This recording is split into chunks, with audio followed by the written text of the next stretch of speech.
Hello guys! Welcome back! It's me again! Hi viewers gado, wala na iba, char! Ayan na, pupunta pala ako ng mall dito. Ayan, tumawid ako ng daan. Siyempre tatakbo tayo, baka masagasaan. Ayan, nasa loob na ako ng mall. Nagatid pala ako ng jacket ng kapatid ko. Ayan, nasa pwesto niya ako. Snack muna ako ha. Ayan, kakain na tayo. Nakamas pala ako dito guys kasi nung naligo kami ng Quezon guys, hindi ako nag-sunblock as in. Nagbalat mukha yung mukha. Ano ba yun? Nagbalat mukha? Ano yun? Nagbabalat yung mukha ko pala. Yung ilong ko nagbabalat guys. Yung tawag din sunburn, yun. Kasi hindi ako nag-sunblock nun, tapos sobrang init, kaya ayan. Sige, ito yung tawag na kwek-kwek. Ang laman nito is itlog, yung egg yung laman yan. Shout out pala ako dyan sa inupuan ko, dyan sa store na yan. Napakabait yung owner, Charles, napakabait.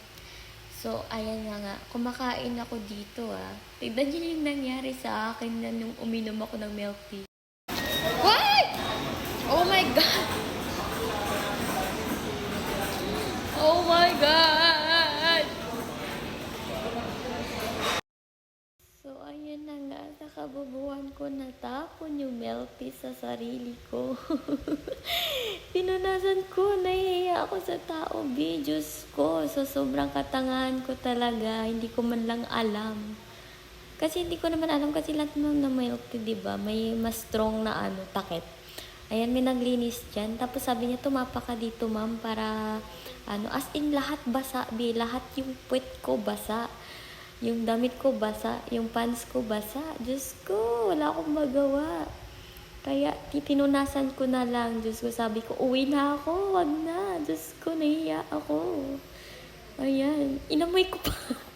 Ayan, nahiya ako, nagmasakulit. Oh my God, suddenly, look at what happened to my t-shirt. Oh my God! Nainis ako. So this part, pinikwento ko pala yung kabubuhan at katangahan na nangyari sa buhay ko ngayong araw na to. Diyos ko. Ako pa yung galit, So, yun lang guys. Thank you for watching. Don't forget to subscribe. Bye!